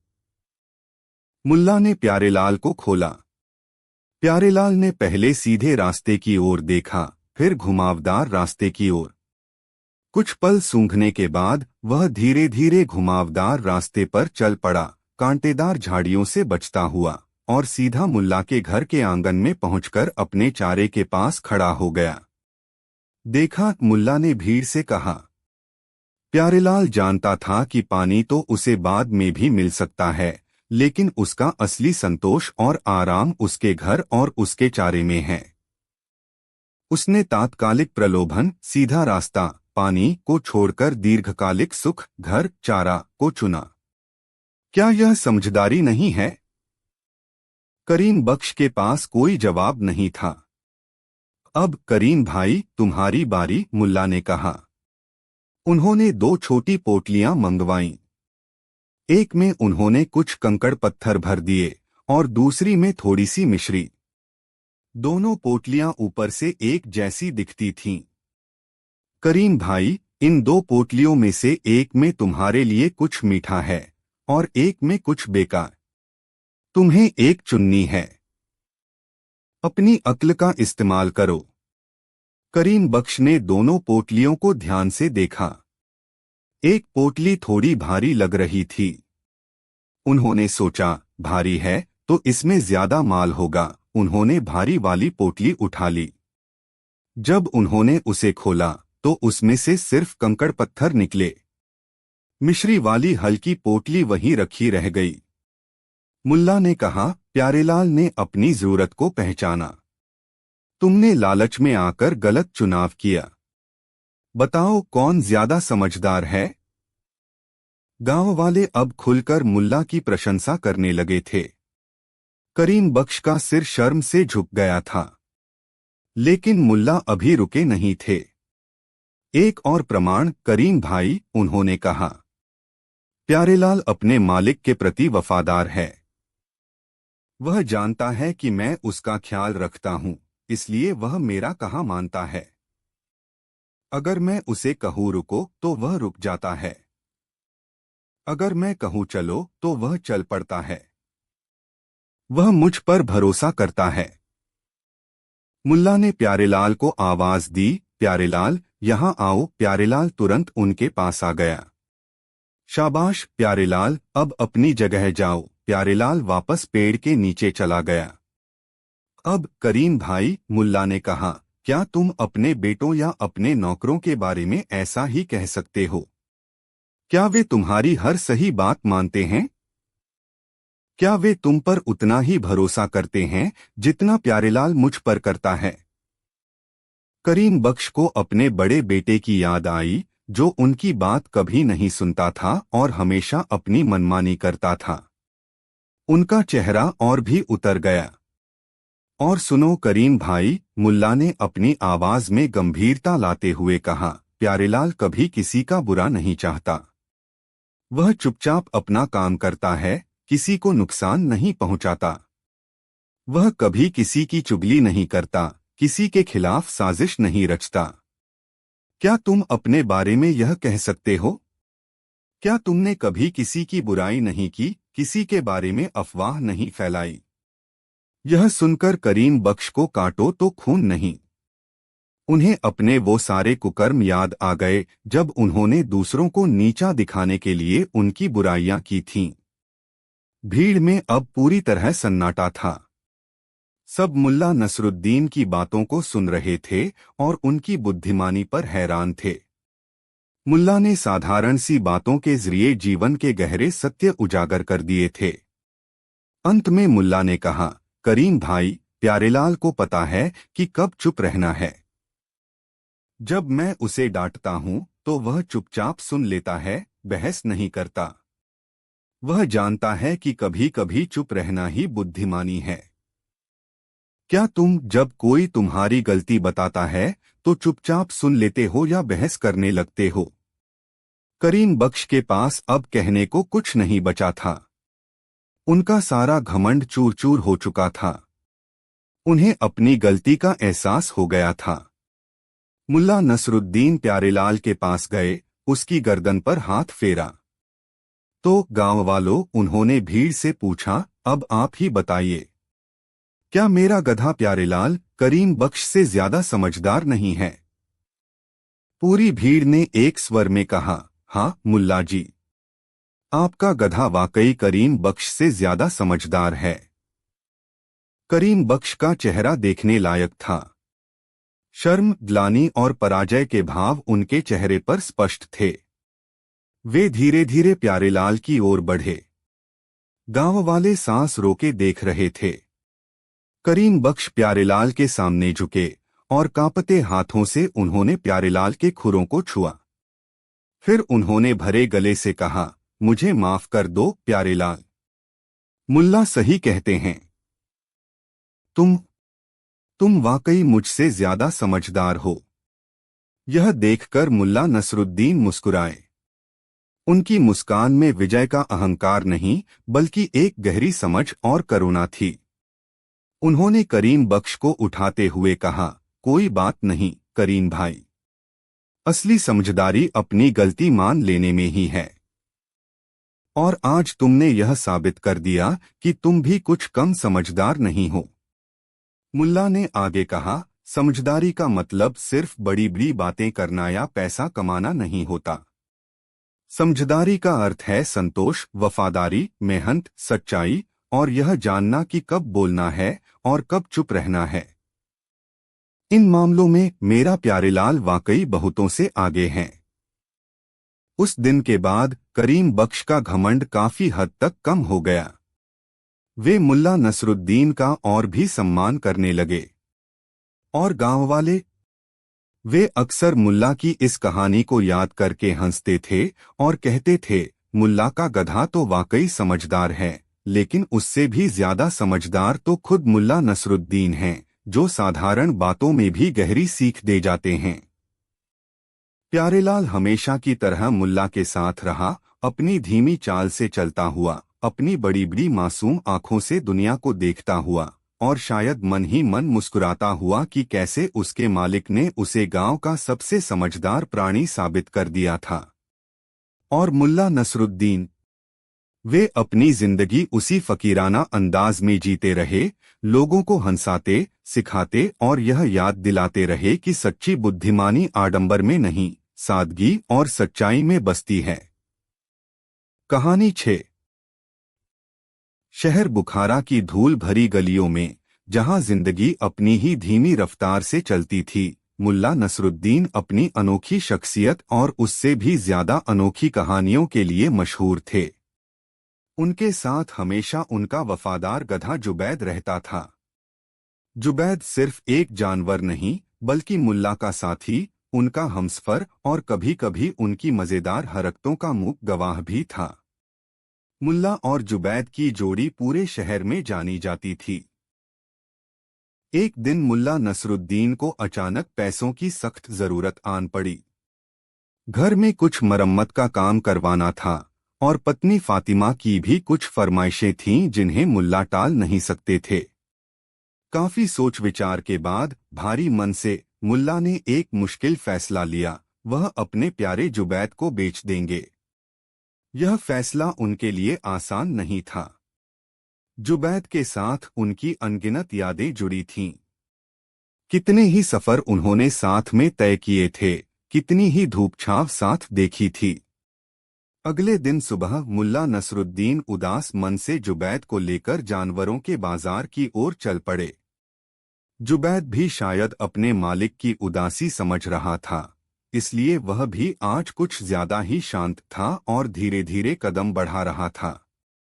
बाजार में पहुंचकर मुल्ला ने जुबैद को एक अच्छी सी जगह पर खड़ा किया और उसकी खूबियां बयान करने लगे। भाइयों, यह कोई मामूली गधा नहीं है। यह जुबैद है, मेरा बरसों का साथी। इसकी चाल देखिए कितनी सधी हुई है। बोझा ढोने में इसका कोई सानी नहीं। और सबसे बड़ी बात, यह बहुत समझदार और वफादार है। जो भी इसे खरीदेगा, किस्मत वाला होगा। कई खरीदार जुबैद के आसपास जमा हो गए। कुछ ने उसके दांत देखे, कुछ ने उसकी पीठ थपथपाकर उसकी मजबूती का अंदाजा लगाया। मुल्ला हर किसी को जुबैद की तारीफें सुनाते रहे, पर मन ही मन उनका दिल बैठा जा रहा था। आखिरकार एक धनी व्यापारी, जिसका नाम कासिम था, जुबैद को खरीदने के लिए तैयार हो गया। कासिम कंजूस और थोड़ा अक्खड़ मिजाज का आदमी था। उसने जुबैद की अच्छी कीमत लगाई, इतनी कि मुल्ला की जरूरत पूरी हो सकती थी। भारी मन से मुल्ला ने सौदा तय कर दिया। जब कासिम जुबैद की रस्सी पकड़कर उसे ले जाने लगा, तो मुल्ला की आंखों में आंसू आ गए। जुबैद ने भी पलटकर एक बार अपने पुराने मालिक को देखा, जैसे पूछ रहा हो, मुल्ला, यह क्या कर रहे हो? मुल्ला ने किसी तरह खुद को संभाला और कासिम से कहा, कासिम भाई, इसका ख्याल रखना। यह सिर्फ एक गधा नहीं, मेरा दोस्त है। कासिम ने बेपरवाही से कहा, हाँ हाँ, ठीक है। जानवर ही तो है, जैसा बाकी जानवरों का ख्याल रखता हूँ, इसका भी रख लूंगा। और वह जुबैद को घसीटता हुआ ले गया। मुल्ला पैसों की थैली लेकर घर लौटे, पर उनका मन बहुत उदास था। घर का आंगन सूना सूना लग रहा था। फातिमा ने पैसे देखे तो खुश हुई, पर मुल्ला के चेहरे की उदासी उससे छिपी न रह सकी। क्या बात है जी? पैसे तो मिल गए, फिर भी आप इतने परेशान क्यों हैं? फातिमा ने पूछा। मुल्ला ने गहरी सांस लेकर कहा, फातिमा, जुबैद चला गया। घर सुना हो गया है। दिन बीतने लगे। मुल्ला ने घर की मरम्मत भी करवा ली, फातिमा की फरमाइशें भी पूरी कर दी, पर उनके दिल का चैन कहीं खो गया था। उन्हें हर वक्त जुबैद की याद आती। सुबह उठते तो लगता जैसे जुबैद आंगन में खड़ा रेंक रहा हो।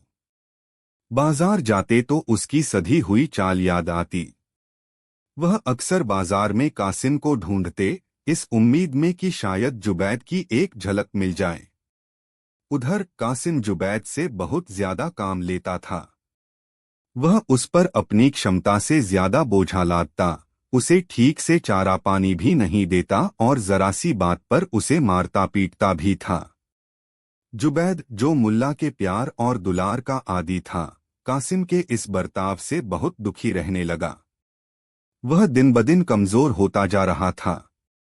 एक महीने बाद मुल्ला नसरुद्दीन बाजार से गुजर रहे थे कि अचानक उनकी नजर एक मरियल से उदास गधे पर पड़ी, जिसे कोई बेरहमी से हाँक रहा था।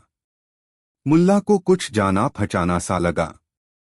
उन्होंने गौर से देखा तो उनका दिल दहल गया। वह जुबैद था, पर उसकी हालत इतनी खराब हो चुकी थी कि उसे पहचानना मुश्किल था।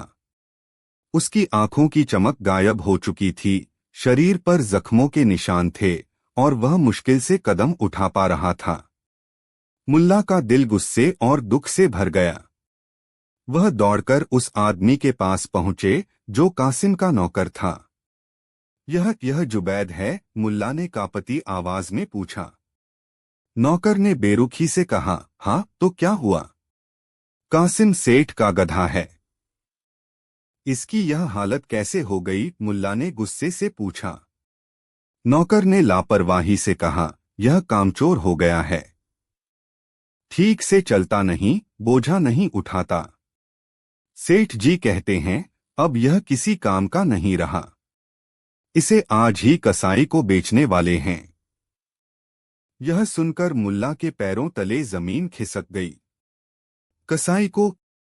नहीं, ऐसा मत करना, वह चिल्लाए। उन्होंने फौरन कासिम का पता पूछा और सीधे उसके पास पहुंचे। कासिम अपनी दुकान पर बैठा हिसाब किताब देख रहा था। कासिम, मुल्ला ने ऊंची आवाज में कहा, तुमने मेरे जुबैद का यह क्या हाल कर दिया? कासिम ने मुल्ला को देखा और घमंड से कहा, ओह, तुम हो मुल्ला? हाँ तो क्या हुआ? तुम्हारा गधा था, अब मेरा है। मैं चाहे जो करूं। वैसे भी अब वह किसी काम का नहीं रहा। मैंने उसे बेचने का फैसला कर लिया है। बेचने का? किसे? मुल्ला ने पूछा। कसाई को। कम से कम उसकी खाल और हड्डियों के कुछ पैसे तो मिल जाएंगे, कासिम ने बेशर्मी से कहा। मुल्ला का खून खौल उठा, पर उन्होंने खुद को संभाला। वह जानते थे कि गुस्से से बात नहीं बनेगी। कासिम, मुल्ला ने शांत पर दृढ़ आवाज में कहा, मैं जुबैद को वापस खरीदना चाहता हूं। कासिम हंसा, वापस खरीदना चाहते हो? इस मरियल गधे को? तुम पागल हो गए हो क्या मुल्ला? यह अब तुम्हारे किसी काम नहीं आएगा। वह मैं देख लूंगा, मुल्ला ने कहा। तुम बस कीमत बताओ। कासिम ने सोचा, यह अच्छा मौका है। इस मरियल गधे के भी अच्छे पैसे मिल जाएंगे। उसने जुबैद की जो कीमत मुल्ला को दी थी उससे थोड़ी कम कीमत बताई, पर फिर भी वह उस हालत के गधे के लिए बहुत ज्यादा थी। मुल्ला ने एक पल भी नहीं सोचा। उन्होंने घर जाकर अपनी बची खुची जमा पूंजी और फातिमा के कुछ जेवर बेचकर पैसे इकट्ठे किए और कासिम को थमा दिए। कासिम पैसे गिनकर खुश हो गया। लो, संभालो अपना यह बेकार गधा, उसने कहा और जुबैद की रस्सी मुल्ला के हाथ में थमा दी। मुल्ला ने प्यार से जुबैद के सिर पर हाथ फेरा। जुबैद ने कमजोरी से अपनी आंखें खोलीं और अपने पुराने मालिक को पहचानकर धीरे से रेंका, जैसे कह रहा हो, मुल्ला तुम आ गए। मुल्ला की आंखों में आंसू थे। वह जुबैद को लेकर अपने घर आए। फातिमा जुबैद की हालत देखकर हैरान और दुखी रह गई। यह क्या हो गया हमारे जुबैद को? वह रो पड़ी। मुल्ला ने कहा, फिक्र मत करो फातिमा, अब यह हमारे पास है। हम इसे फिर से पहले जैसा कर देंगे। उस दिन से मुल्ला और फातिमा ने जुबैद की सेवा में दिन रात एक कर दिया। मुल्ला खुद उसके जख्मों पर मरहम लगाते, उसे नरम चारा खिलाते और प्यार से उसकी मालिश करते। फातिमा भी रोजाना उसे गुनगुने पानी से नहलाती और उसे साफ सुथरा रखती। धीरे धीरे जुबैद की हालत सुधरने लगी। उसके जख्म भरने लगे, उसकी आंखों में चमक लौटने लगी और वह पहले की तरह रेंकने भी लगा। कुछ हफ्तों बाद जुबैद लगभग पहले जैसा तंदुरुस्त हो गया। उसका शरीर भर गया था और उसकी चाल में वही पुरानी मस्ती लौट आई थी। एक दिन मुल्ला नसरुद्दीन जुबैद पर सवार होकर बाजार की ओर निकले।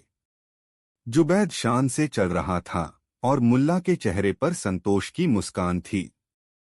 जब वे कासिम की दुकान के सामने से गुजरे तो कासिम ने उन्हें देखा।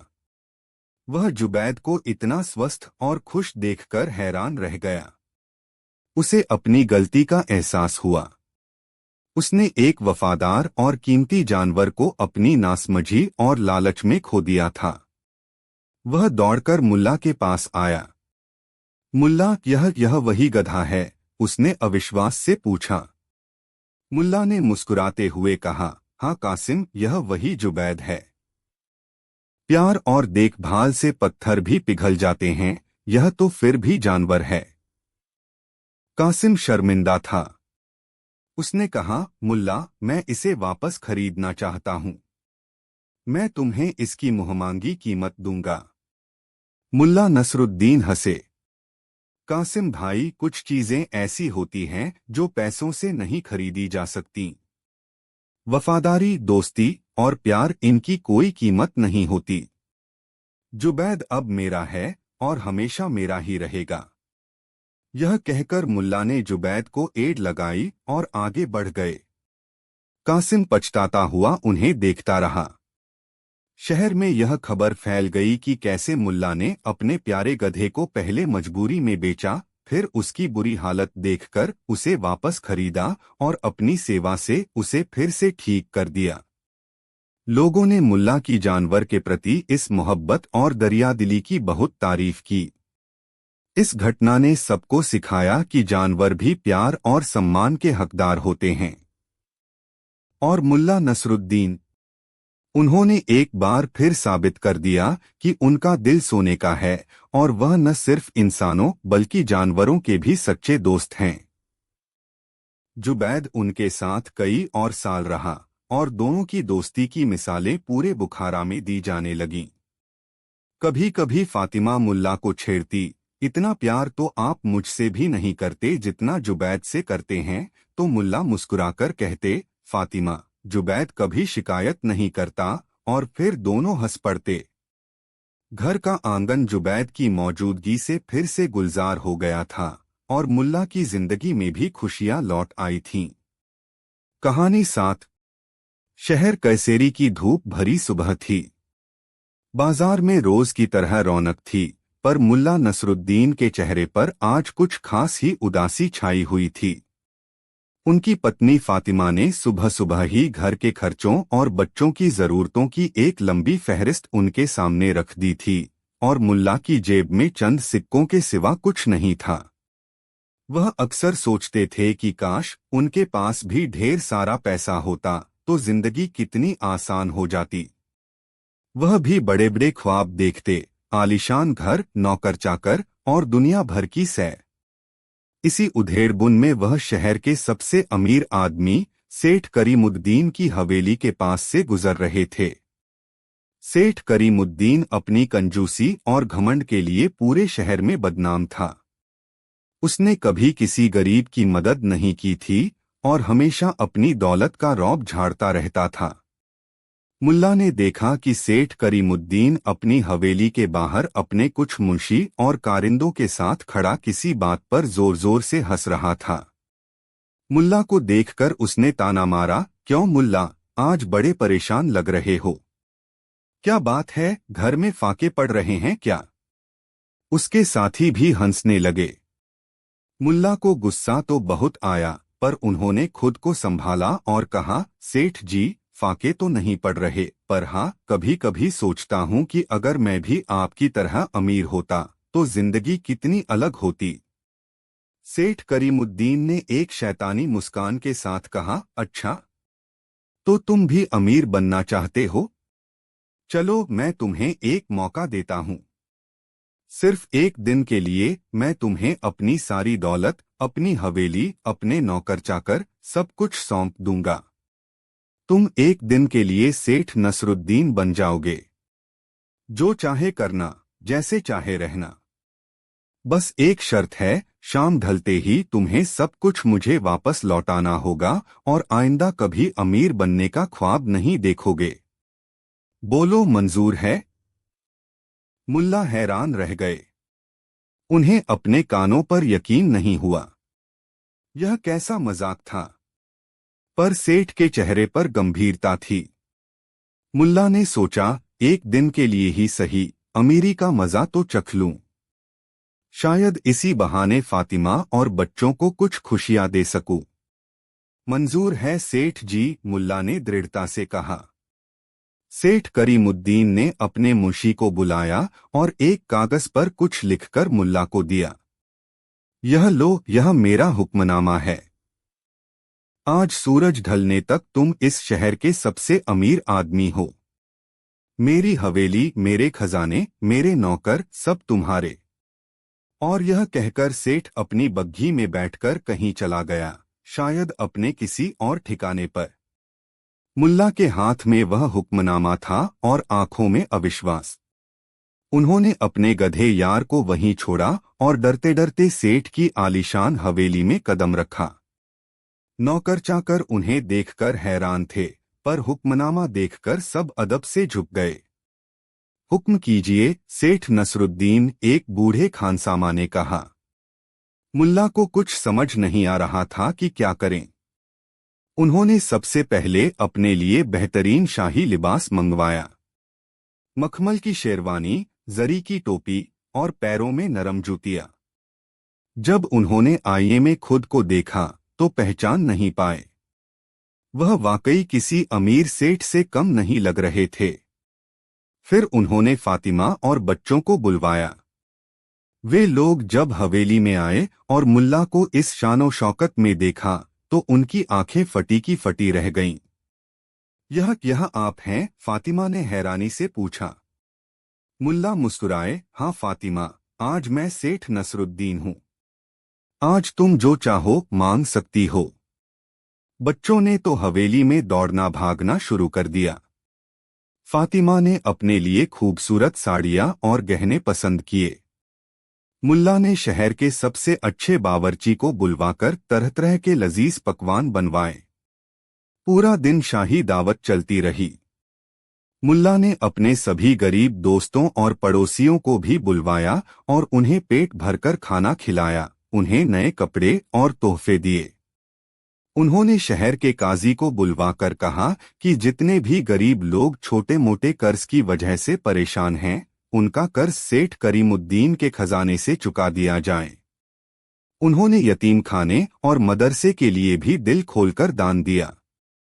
दोपहर तक मुल्ला सेठ नसरुद्दीन के रूप में पूरी तरह ढल चुके थे।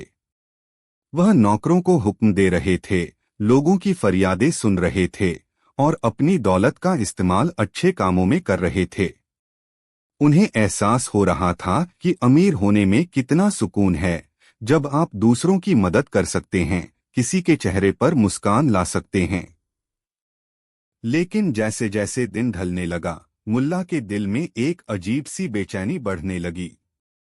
उन्हें याद आने लगा कि यह अमीरी, यह शानो शौकत सिर्फ कुछ घंटों की मेहमान है। शाम होते ही सब कुछ छिन जाएगा। उन्हें अपने उस सादे से घर, अपने गधे यार और अपनी बेफिक्री की जिंदगी की याद आने लगी। यहाँ इस आलीशान हवेली में हर तरफ नौकर चाकर थे, पर कोई अपनापन नहीं था। हर कोई उनसे अदब से पेश आ रहा था, पर उनकी बातों में सच्चाई कम, चापलूसी ज्यादा थी। उन्हें लगा जैसे वह एक सोने के पिंजरे में कैद हो गए हैं। शाम होने को आई। मुल्ला ने फातिमा और बच्चों को उनके तोहफों के साथ वापस अपने घर भेज दिया। उन्होंने अपने सभी दोस्तों को भी विदा किया। अब वह हवेली में अकेले रह गए थे, उन नौकरों के बीच जो अब उन्हें सेठ नसरुद्दीन नहीं, बल्कि कुछ ही देर में फिर से मुल्ला नसरुद्दीन बनने वाले शख्स के तौर पर देख रहे थे। सूरज ढलने लगा। सेठ करीमुद्दीन अपनी बग्घी में वापस आ गया। उसके चेहरे पर वही घमंड और विजी मुस्कान थी। तो मुल्ला, कैसा रहा एक दिन का अमीर बनने का अनुभव? उसने पूछा। उम्मीद है अब तुम्हें समझ आ गया होगा कि अमीरी हर किसी के बस की बात नहीं। मुल्ला ने शांति से अपना शाही लिबास उतारा और अपनी वही पुरानी घिसी हुई अचकन पहन ली। उन्होंने सेठ का हुक्मनामा उसे वापस करते हुए कहा, सेठ जी, आपका बहुत बहुत शुक्रिया। आज का दिन मैं जिंदगी भर नहीं भूलूंगा। सेठ करीमुद्दीन ने हैरान होकर पूछा, क्यों? क्या तुम्हें अमीरी पसंद नहीं आई? क्या तुम और अमीर नहीं रहना चाहते? मुल्ला मुस्कुराए, सेठ जी, अमीरी बहुत अच्छी चीज है अगर उसका सही इस्तेमाल किया जाए। आज मैंने सीखा कि दौलत से कितनी खुशियां खरीदी जा सकती हैं, कितने लोगों की मदद की जा सकती है। लेकिन मैंने यह भी सीखा कि असली खुशी और सुकून दौलत में नहीं, बल्कि सादगी, अपनेपन और मन की शांति में है। उन्होंने आगे कहा, आपकी इस हवेली में सब कुछ था, पर वह सुकून नहीं था जो मुझे अपनी छोटी सी झोपड़ी में मिलता है। यहाँ महंगे बिस्तर थे, पर वह नींद नहीं थी जो मुझे अपनी टूटी खाट पर आती है। यहाँ लजीज पकवान थे, पर वह स्वाद नहीं था जो फातिमा के हाथ की बनी सूखी रोटी में है। मुल्ला ने एक गहरी सांस ली। और सबसे बड़ी बात, सेठ जी, यहाँ यार नहीं था। मेरा वह गधा जो बिना कुछ कहे मेरी हर बात समझता है। आज मुझे उसकी बहुत याद आई। सेठ करीमुद्दीन अवाक होकर मुल्ला की बातें सुन रहा था। उसे उम्मीद थी कि मुल्ला गिड़गिड़ाएगा और अमीर बने रहने की मिन्नतें करेगा, पर यहाँ तो मामला ही उल्टा था। मुल्ला ने अपनी बात पूरी करते हुए कहा, तो सेठ जी, मैं आपका शुक्रगुजार हूँ कि आपने मुझे यह अनुभव करने का मौका दिया। अब मैं समझ गया हूँ कि मैं जैसा हूँ, जहाँ हूँ, बहुत खुश हूँ। मुझे आपकी दौलत नहीं चाहिए। मुझे मेरी सादगी, मेरी आज़ादी और मेरे अपने प्यारे हैं। यह कहकर मुल्ला नसरुद्दीन उस आलीशान हवेली से बाहर निकल आए, जहां उनका गधा यार बेसब्री से उनका इंतजार कर रहा था। उन्होंने यार को प्यार से थपथपाया और उसकी पीठ पर सवार होकर अपने घर की ओर चल पड़े। सेठ करीमुद्दीन अपनी हवेली में अकेला खड़ा सोचता रहा। आज पहली बार उसे अपनी दौलत बेमानी लग रही थी।